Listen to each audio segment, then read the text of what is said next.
friends, how are you? I'm very happy to meet you again on English with Khadija. In previous video, I focused on conditional type 0 and conditional type 1. Today, I'm going to shed light on conditional type 2. It's also called the unreal conditional. I personally like this type and I think you're going to like it too. So let's get started.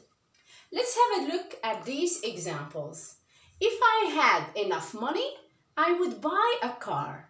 He would fly to Canada if he were a bird. Example number 1. If I had enough money, I would buy a car. This is an imaginary situation because the real situation is that I don't have enough money. I don't have enough money. Otherwise, I will buy a car. Since I don't have enough money, I won't buy a car. So the outcome or the result of buying a car is impossible, at least now or at the present. Example number 2. He would fly to Canada if he were a bird. This is also imaginary and it's impossible at the present and in the future. The real situation is that he is not a bird and he will never be a bird. Okay? On this basis, conditional type 2 is used to talk about impossibilities. Okay? Impossibilities at the present or in the future. Okay? Good. Now let's move to the form. As I told you before in previous video, conditional sentences are made up of 2 clauses. You have the if clause and the result clause or the main clause. You can start with the if clause, comma is compulsory, and you can start with the main clause, then if joins the 2 clauses, so no need for commas. Okay? So, what do we have in the form of conditional type 2? We have if plus subject plus verb. In which tense? Here you have had. So, it's the simple past of the verb to have. So, subject plus verb, simple past, comma, then we move to the result clause. You have subject plus would plus verb, bare infinitive. Okay? So in general, we use would, but we can have could or might. Okay?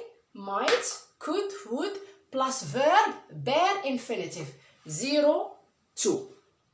Okay? So, to your knowledge, the simple past of conditional type 2 is unreal. Okay? And it's evident with the verb to be. Because the real form of the verb to be in the past, we have was and were. I was, he was, she was, it was. But we were, you were, they were. But in conditional type 2, we use were for all subjects. If he were, or if she were, if I were, if it were, if we were, if they were, if you were. Okay? Clear? Because the past here is not real. Okay? Good. So let's practice.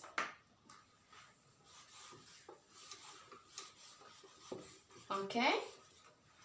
So, the real situation, I don't know your email address.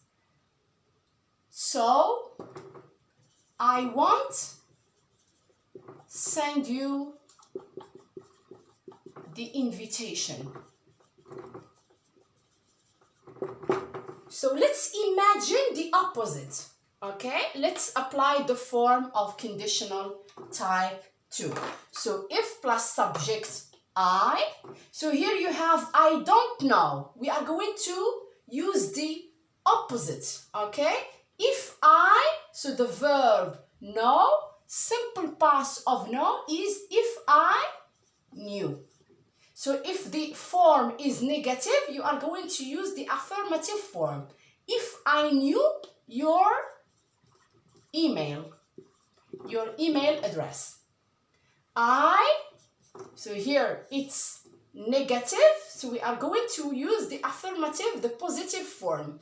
I would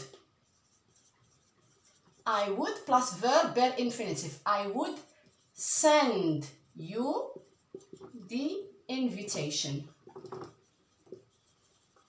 Right? So if I knew your email, comma, I would send you the invitation, or you can start with the result clause. I would send you the invitation if I knew your email. Let's study another example. The real situation is that Layla is busy.